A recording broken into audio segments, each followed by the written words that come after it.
Hi viewers, welcome to our channel. Jani master కేసులో ఇంకో కొత్త ట్విస్ట్ చోటు చేసుకుంది. అదేంటంటే వాళ్ళ వైఫ్ ఆయేషా గారు ఎవరైతే ఉన్నారో ఫిలిం ఛాంబర్ లో ఆ అమ్మాయి పైన కంప్లైంట్ అయితే చేసింది. మరి ఎటువంటి కంప్లైంట్ చేసింది, మరి ఏం జరిగే అవకాశం ఉంది? ఇప్పుడు ఇదే అంశం మీద డిస్కస్ చేయడానికి ప్రజెంట్ మనతో పాటు జర్నలిస్ట్ చరణ్ పరిమి గారు వారితో ఒకసారి మాట్లాడదాం. హాయ్ అన్న. హాయ్. సో ఇప్పుడైతే జానీ మాస్టర్ గారు వైఫ్ రంగంలోకి దిగి ఫిలిం ఛాంబర్ లో అమ్మాయికి గురించి కంప్లైంట్ చేసింది. అంటే గతంలో అన్నయ్య పిలుస్తుంది అని ఆమె చెప్పేది. ఇప్పుడు ఆమె ఇటువంటి ఆరోపణలు చేసింది అని చెప్పేసి చెప్తుంది. మరి ఇంకేంటి ఈ కంప్లైంట్ చేసింది కదా, దీని వల్ల ఎటువంటి పరిణామాలు చోటు చేసుకునే ఛాన్స్ ఉంది? ఫిలిం ఛాంబర్ వాళ్ళు రంగంలోకి దిగితే వాళ్ళు ఎటువంటి యాక్షన్ ఏమైనా తీసుకునే అవకాశం ఉందా? ఏం జరిగే అవకాశం ఉంది? నిజానికి ఆవిడ కంప్లైంట్ అనేది ఫిలిం ఛాంబర్కి ఇంత లేట్గా ఇవ్వడం ఇప్పుడు కొద్దిగా ఆశ్చర్యకరం. ఎందుకంటే జానీ మాస్టర్ రిమాండ్ కూడా నిన్నటితో పూర్తవుతూ ఉంటే మళ్ళీ పొడిగించారు కూడా. రిమాండ్ పొడిగించడం జరిగింది. సో ఆయన మళ్ళీ కస్టడీలోకి తీసుకున్నారు. సరే, మళ్ళీ జైలుకి తరలించడం జరిగింది. సో ఇన్ని జరుగుతూ ఉంటే ఇప్పుడు ఆవిడ ఎందుకు నిన్న కంప్లైంట్ ఇవ్వాల్సి వచ్చింది అనేది ఆశ్చర్యకరంగా ఉంది. ఓకే, బహుశా ఇది ఒక స్ట్రాటజీ అనుకోవచ్చు. ఎందుకంటే ఇంత లేట్గా ఇవ్వడం అనేది స్ట్రాటజీ లాగానే ఫీల్ అవ్వాలి. ఎందుకంటే ఆవిడ మీద నిజంగానే అంత ఇదిగా ఫోర్స్ఫుల్గా ఆవిడ చేసి ఉంటే మరి ముందే ఎందుకు కంప్లైంట్ ఇవ్వలేదు? లేకపోతే ఆమె కంప్లైంట్ ఇచ్చినప్పుడే ఎందుకు ఈ వాదనలన్నీ వినిపించలేదు? నిజానికి కొన్ని వినిపించింది. అంటే ఆమె నన్ను ఇబ్బంది పెట్టింది, జానీ మాస్టర్ని పెళ్లి చేసుకుంటానని చెప్పేసి ఆవిడే ఒత్తిడి చేసింది అనేది వినిపించింది. కాకపోతే తాను డిప్రెషన్కి గురయ్యి సూసైడ్ అటెంప్ట్ దాకా వెళ్ళాను, అక్కడ నుంచి బయటకు వచ్చాను నేను అని చెప్పేసి ఆవిడ చెప్తున్నారు.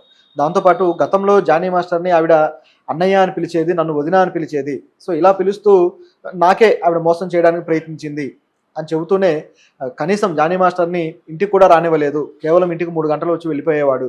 అట్లా తన దగ్గర పెట్టుకోవడానికి ఆవిడ ఎక్కువ ప్రయారిటీ ఇచ్చింది. సో ఈ విధంగా మా కుటుంబంలో కలతలు రేపి మమ్మల్ని దూరం చేయడానికి ప్రయత్నిస్తుంది అన్నట్టుగా అనేక ఆరోపణలు అయితే దాంట్లో యాడ్ చేసి ఫిలిం ఛాంబర్లో కంప్లైంట్ ఇచ్చింది.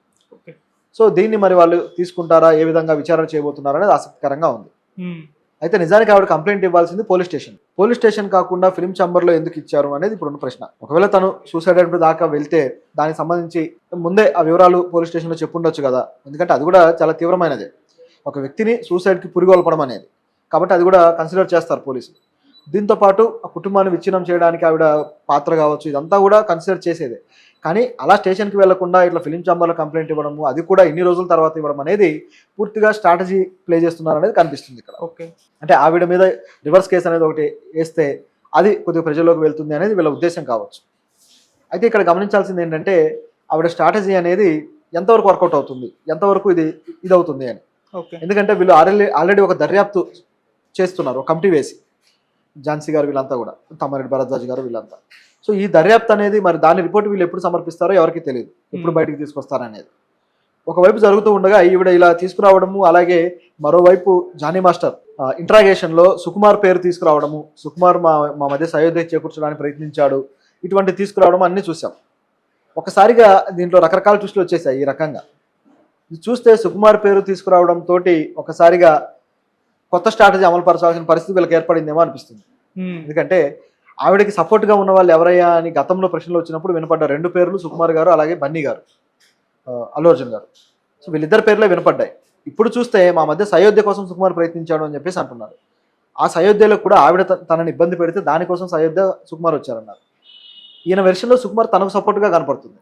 అటువైపు చూస్తేమో సుకుమార్ అమ్మాయికి సపోర్ట్గా మొదట్లో వాదనలు వచ్చాయి. ఇవన్నీ ఇలా జరగగా ప్రొడ్యూసర్ వచ్చేసి సుకుమార్ ఇన్వాల్వ్మెంటే లేదన్నాడు. ఈవిడ కూడా సుకుమార్ ఇన్వాల్వ్మెంట్ అసలు లేదని చెప్పేసి అన్నారు ఆయేషా గారు. అలా అన్న తర్వాత ఇప్పుడు ఈ కేసును తీసుకొచ్చి ముందు పెట్టారు. బహుశా సుకుమార్ సపోర్ట్ అనేది ఆవిడకి ఇప్పుడు విత్డ్రా అవుతుందేమో అనే డౌట్ అయితే ఉంది. చూస్తూ ఉంటే పుష్ప టీం సపోర్ట్ అనేది ఆవిడ నుంచి విత్డ్రా అవుతుందేమో, మరిన్ని విషయాలు ఏమైనా వాళ్ళు వెలికి తీశారా, లేకపోతే నిజాలు వాళ్ళకి ఏమైనా అర్థమయ్యాయా, ఎందుకు వీళ్ళు వెనక్కి తగ్గారు, కేసులో మరింతగా ఇరుక్కునే ప్రమాదం ఉందని గ్రహించారా? అనవసరంగా వాళ్ళ పేర్లు వచ్చినట్టు అయినాయి. అంటే దాంట్లో వాళ్ళ పొరపాటు కూడా ఉందనుకోవాలి. ఎందుకంటే ఇక్కడ ఒక ఇంట్రెస్టింగ్ ఫ్యాక్టర్ ఉంది. ఎప్పుడైతే ఆవిడ బయటికి చెప్పిందో శ్రేష్ఠి, ఆవిడకి కాల్స్ వెళ్ళి ఇట్లా సుకుమార్ గారు అలాగే అల్లు అర్జున్ గారు ఆవిడకి అవకాశాలు ఇస్తున్నారు, ఆవిడకి వర్క్ అష్యూరెన్స్ ఇచ్చారు అని చెప్పేసి వీళ్ళు బయట పెట్టారు. ఆ తర్వాత సోషల్ మీడియాలో వైరల్ అయింది.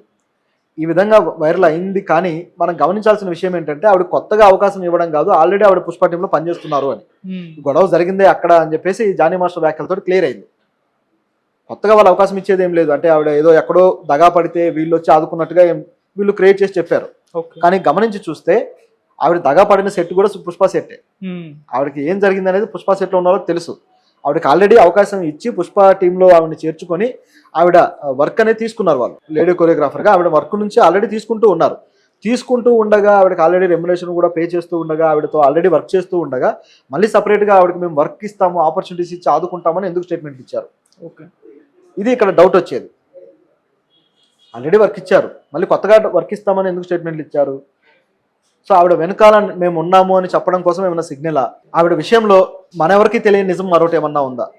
దాన్ని కప్పిపుచ్చడానికే వీళ్ళు దీన్ని ముందుకు తీసుకొచ్చారా అనే ప్రశ్నలు అయితే వస్తాయి. ఎందుకంటే అలా ఒక్కసారిగా ట్విస్ట్ చేసి చెప్పాల్సిన పని లేదు. ఆల్రెడీ వర్క్ ఇచ్చారు, మేము ఆల్రెడీ ఆవిడకి వర్క్ ఇచ్చాము అని చెప్పొచ్చు ధైర్యంగా.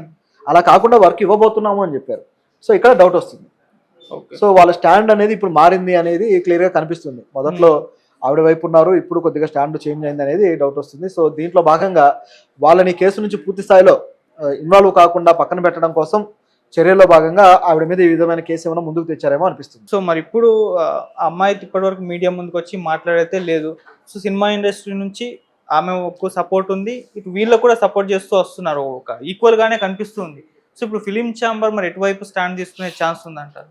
ఫిలిం ఛాంబర్ స్టాండ్ అనేది అక్కడ వచ్చే ఆధారాలను బట్టి డిసైడ్ అవుతుంది. అది మనం చెప్పడానికి లేదు. ఎందుకంటే అసలు ఆ అమ్మాయికి సంబంధించిన విషయంలో ఏం జరిగింది అనే ఆధారాలు సేకరిస్తున్నారు.